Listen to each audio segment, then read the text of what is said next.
إلى هاوية التدهور. نهار الخميس كونوا صباح بمراكزكم.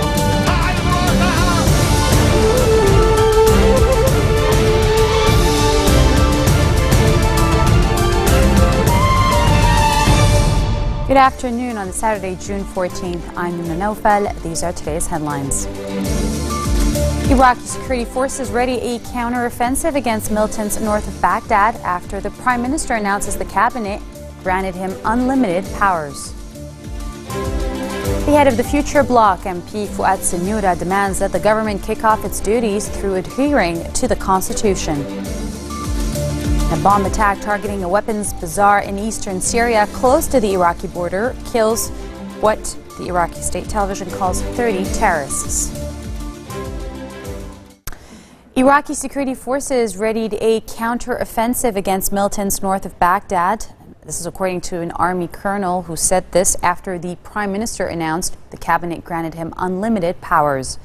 The colonel from the military command responsible for Samarra, a city about 110 kilometers north of the capital, said reinforcements from the federal police and army arrived on Friday. The officer said the reinforcements were for a drive against areas north of the city, including Doud and Tikrit, and that militants seized in a spectacular assault this week. The offensive, spearheaded by jihadists of the Islamic State of Iraq and the Levant, but also involving supporters of now executed dictator Saddam Hussein, has overrun a large chunk of northern and north-central Iraq since Monday. Security forces have generally performed poorly, with some abandoning their vehicles and positions and discarding their uniforms. President Barack Obama said Iraq's government must make a sincere effort to address sectarian differences, or else U.S. military will not help, and the help that they will provide would not succeed in curbing the insurgency there. He said the U.S. won't send troops back into Iraq, but has asked his national security team to prepare a range of other options. The last several days, we've seen significant gains made by ISIL, a terrorist organization that operates in both Iraq and in Syria. In the face of a terrorist offensive, Iraqi security forces have proven unable to defend a number of cities, which has allowed the terrorists to overrun a part of Iraq's territory. And this poses a danger to Iraq and its people, and given the nature of these terrorists, it could pose a threat eventually to American interests as well. Now, Iraq needs additional support to break the momentum of extremist groups and bolster the capabilities of Iraqi security forces. We will not be sending U.S. troops back into combat in Iraq, but I have asked my national security team to prepare a range of other options that could help support Iraq security forces, and I'll be reviewing those options in the days ahead. The action that we may take to provide assistance to Iraqi security forces has to be joined by a serious and sincere effort by Iraq's leaders to set aside sectarian differences, to promote stability and account for the legitimate interests of all of Iraq's communities, and to continue to build the capacity of an effective security force. We can't do it for them. And in the absence of this type of political effort, short-term military action, including any assistance we might provide, won't succeed.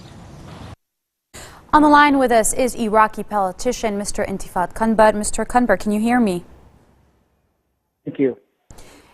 The U.S. intervention that could stop the ISIS forces, well, they're saying it could help spark an all-out sectarian war if it were seen as enabling the government of Prime Minister Nouri al-Maliki to stay in power. What do you think will happen?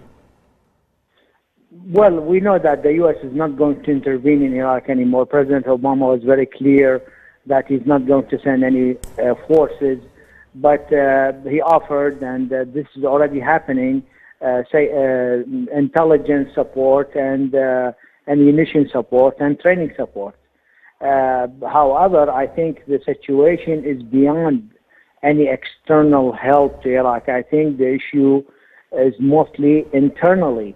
I think the Iraqi officers and Iraqi soldiers are brave and they are ready to fight terrorism, but absent of the leadership that could lead them to victory, any army would lose its battle, and history is a witness to that. Therefore, I think we have to start by holding the leadership of the army and the policy of the government accountable for these failures in security, for the complete diminishing of morale for the Iraqi soldiers and officers. And the second step is to energize Iraqis and make logistical support for the defense of Baghdad against this terrorist heinous attack. Okay. I remember that we've previously talked, Mr. Kanbar, and you previously said that the U.S. was also very much responsible for the wave of violence that Iraq has been facing since 2003, specifically in 2006 and 2007, and lately. Do you think this is also a result of all of that and the intervention in the first place? Well, the U.S. forces withdrawn from Iraq almost 3 years ago, and Iraqis are on their own to solve their own problems. We cannot use the U.S. as an scapegoat from now on.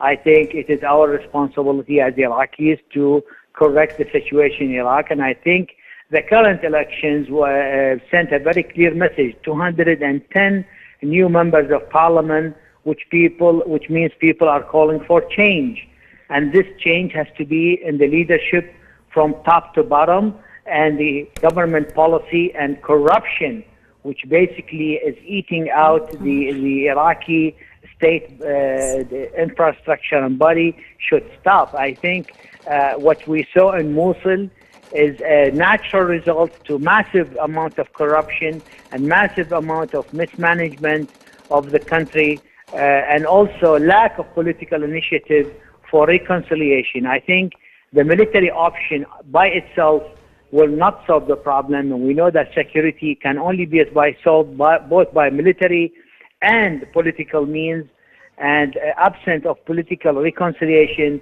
this problem led to this big catastrophe, which is the loss of Mosul to the most vicious terrorist group in the world, which is the ISIS.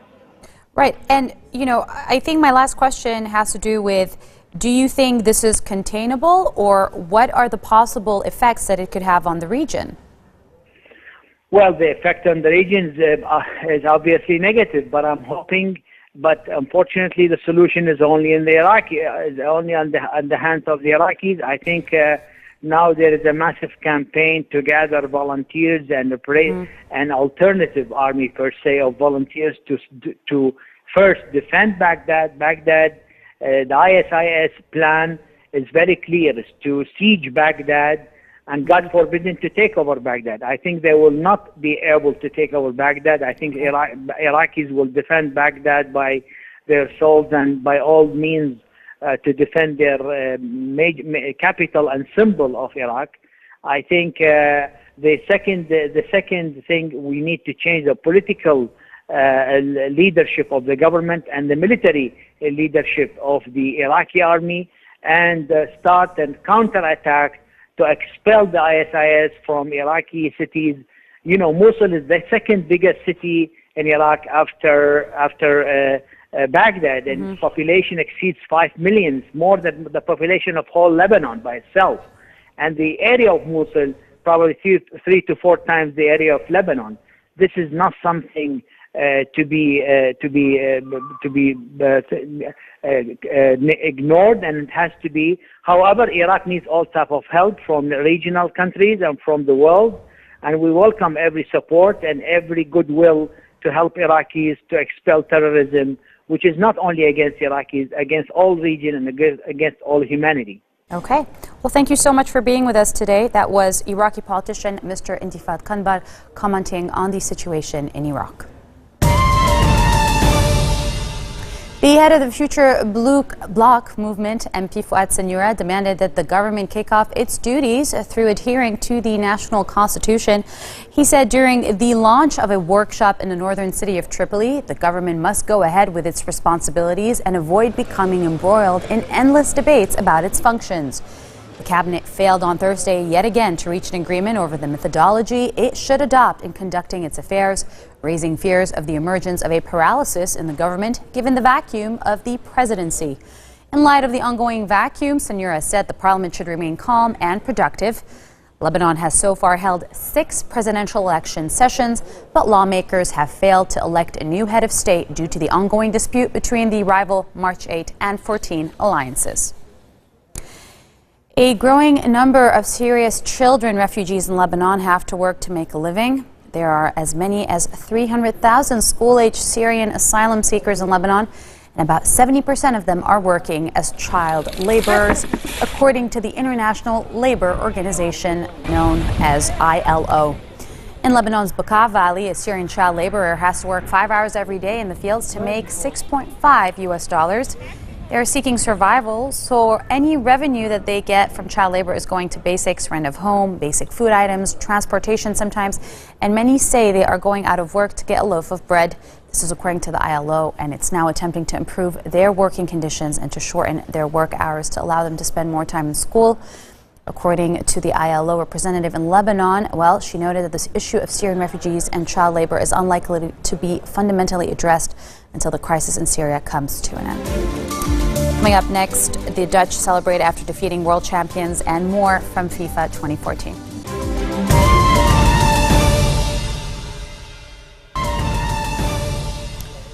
Welcome back. A bomb attack targeting a weapons bazaar in eastern Syria close to the Iraqi border has killed 30 terrorists, according to state television. A big explosion hits a terrorist arms market in Mayadeen, killing 30 and wounding dozens of others. A rebel official from the town of Deir ez-Zor province said that the blast killed at least 15 civilians in a street market. He said the car bomb was detonated by the Jihadist Islamic State of Iraq and the Levant, the same group which has spearheaded an offensive in Iraq this week that has seen militants sweep down from the second biggest city in Iraq of Mosul towards Baghdad. Pro-Russian separatists have shot down a Ukrainian military transport plane about 10 kilometers from the eastern city of Luhansk, killing 49 people on board. Ukrainian officials offered condolences to the families of the killed soldiers. A ministry statement said terrorists had cynically fired a large-caliber machine gun hitting a Ukrainian Air Force Ilyushin 76 as it was about to land at Luhansk airport. On Friday morning, Ukrainian troops, including special forces, launched an operation to expel pro-Moscow fighters in the port city of Mariupol, leaving 5 rebels and 2 soldiers dead. Ukrainian Interior Minister Arsen Avakov called the raid a success, and witnesses said that at least 4 separatists had been arrested. Ukraine and the West accused Russia of supplying separatists with weapons, supplies, and fighters.